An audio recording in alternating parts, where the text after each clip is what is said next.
You ask Tiger to solve. This deals with linear equations with one unknown. The final result is x equals -4. Let's solve it step by step. Simplify the expression. Break up the fraction. Find the greatest common factor of the numerator and denominator. Factor out and cancel the greatest common factor.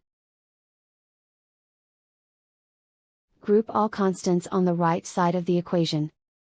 Subtract 2 from both sides. Group like terms. Simplify the arithmetic.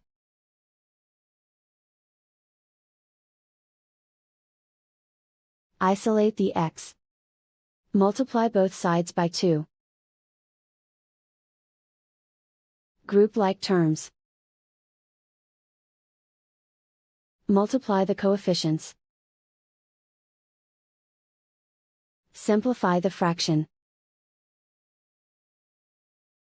Simplify the arithmetic.